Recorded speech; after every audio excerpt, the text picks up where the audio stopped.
예, 성소안에 떡상을 참 좋아하시고요. 12덩이 떡이죠. 예, 오늘 말씀의 주제는 말씀을 받고 싶어요. 레위기서 24장 9절 말씀 한 절입니다. 이 떡은 아론과 그의 자손에게 돌리고 그들은 그것을 거룩한 곳에서 먹을지니 이는 여호와의 화제 중 그에게 돌리는 것으로서 지극히 거룩함이니라. 이는 영원한 규례니라. 아멘. 말씀 은혜 나누겠습니다. 할렐루야. 감사합니다. 복 많이 받으시기 바랍니다. 건강하시고요. 여러분, 네, 오늘 주제는 말씀을 받고 싶어요. 아주 중요한 시간입니다. 왜냐하면 성경을 들고만 다닌다고 해서 이게 다 내 말씀이 되는 게 아니거든. 그렇죠? 이 속에 우리의 모든 인생의 길이 있고 천국이 있고 예수님이 계시고 내 문제 해답이 있고 질병 치료가 있고 다 이 속에 들었어요. 응? 이 속에 다 들었어. 그런데도 불구하고 성경은 성경이고 내 인생은 내 인생이야. 왜 그럴까요? 우리가 하나님의 말씀을 레마라고 그러죠. 내 말씀으로 받는 시간이 없기 때문에 그래요. 네, 그것으로 오늘 내가 비법을 가르쳐 드리겠습니다. 제목은 내가 말씀을 받고 싶어요 부드럽겠지만 오늘 이 떡상 7번째 그 비법이 나와요. 오늘 그 본문에 보면은 레위기서 24장 9절에 보면 이런 말씀이 나와요. 이 떡은 아론과 그 자손에 돌리고 그 제사장들에게 돌립니다. 그러니까 떡상에 놓여 진설되어 있는 그 떡을 일주일에 한 번씩 교체하죠. 안식일에 교체를 해요. 그리고 그 교체된 그 떡은 제사장들만 먹을 수 있어요. 네. 그리고 이제 그 말씀 후에 제사장들은 그것을 거룩한 곳에서 먹을지니 이렇게 됐어요. 우리 쉽게 그냥 지나치는 말씀이죠. 네. 이 떡은 아론의 후손인 제사장들이 먹을 것이고 그리고 어디서 먹느냐에 대해서 거룩한 곳에서 먹을지니 이렇게 되어 있어요. 거룩한 곳은 어디예요? 하나님의 성소 안입니다. 성소 안이야. 예. 밖에 나가가지고 떡을 받아가지고 야 신난다. 성소 밖으로 나가서 먹었다. 큰일 나. 그야말로 큰일 나는 거예요. 예. 마치 성찬 떡과 잔을 받아가지고 집에 가서 먹어야지. 일전에 우리 올해 성찬식 예배 있었죠. 고난주간이 있었는데 올해는 카스테라로 떡을 대신했습니다. 제과점에서 사다가. 그런데 그리고 두추수도 100% 포도즙이잖아요. 우리 손녀 서우가 성찰심 마치고 나서 할아버지 떡하고 포도주가 맛있어요. 저 남은 거 더 먹어도 돼요? 나한테 그래요. 그래서 그건 안 된다. 안 되고 저것은 예수님의 몸이고 피기 때문에 할아버지가 옥상에 올라가서 태워야 되는 거야. 그러니까 그거를 끄떡끄떡 했어요. 네. 이와 마찬가지로 떡상에 있는 그 떡을 제사장들이 먹는데 가지고 나가서 먹지 않고 거룩한 곳에 성소에서 먹으라고 하나님이 딱 지정을 했어요. 성찬식을 교회에서 하듯이 성소 안에서 먹으라고 지정을 한 거예요. 거룩한 곳에서 먹으라고. 자, 그런데 여기에 진리가 숨어 있어요. 어떤 진리가 숨어 있냐면요. 성소 안에는 지성소 말고 성소 안에는 이 떡상 말고 중요한 성구가 두 개가 있죠. 뭐죠? 잘 아시죠, 여러분? 첫째는 향단이 있어요. 기도의 향불을 올리는 향단이 있어요. 기도를 상징하는 거죠. 항상 교회가, 기도가 살아있는 교회가 하나님 기뻐하시거든요. 두 번째는 그 떡상 바로 맞은편에 그동안 좀 공부했듯이 금초대가 있습니다. 여러 의미를 내가 설명했는데 딱 한마디로 이 금초대를 설명하면 성령의 빛을 비추는 도구입니다. 오늘날 성령의 빛. 금초대가 놓여 있지 않더라도 성령이 활활 타오르는 교회는 금초대가 있는 거예요. 우리 교회가 이런 교회가 되어졌으면 좋겠습니다. 예. 자, 무슨 의미냐? 자, 오늘 주제에 말씀드렸죠.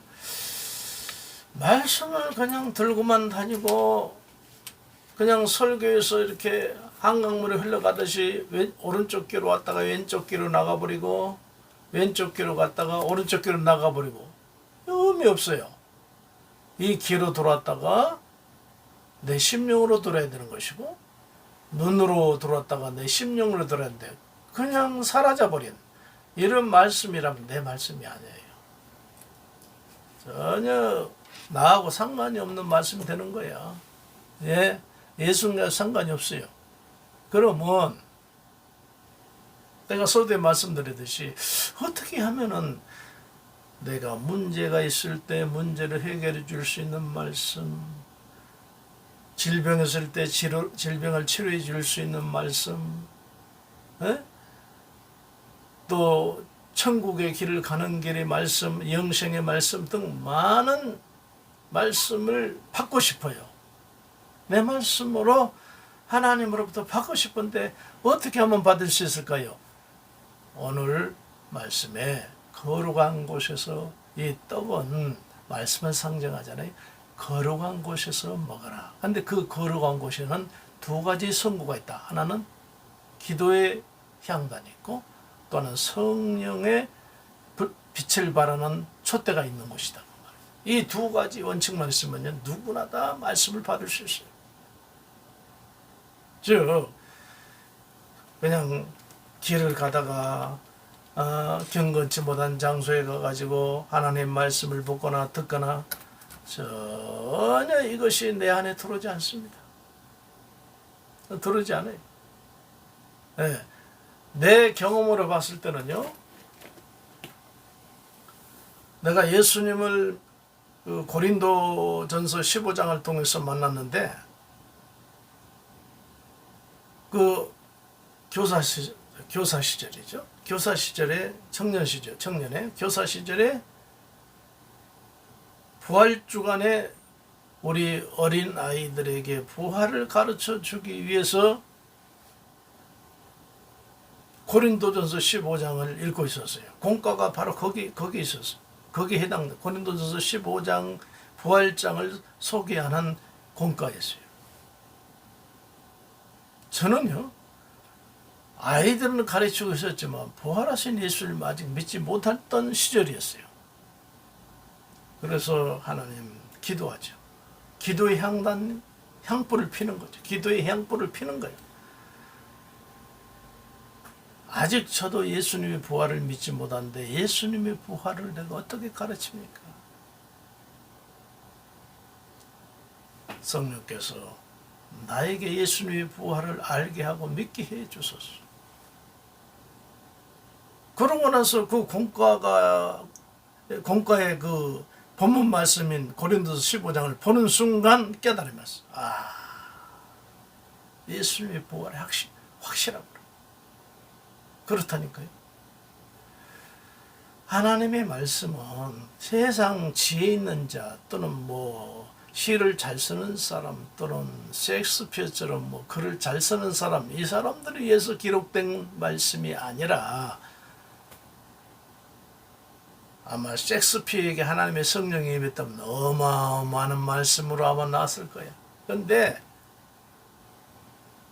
보통 사람은 바울과 뭐 주님의 12 제자들이 사도들이 기록한 거 아닌데, 근데 그들이 기록한 것임에도 불구하고 일반 책들하고 다른 딱 하나가 있는 게 성령으로 감동됐다고 디모데전서에 말씀하고 있어요. 이 모든 성경은 성령으로 감동된 것이다.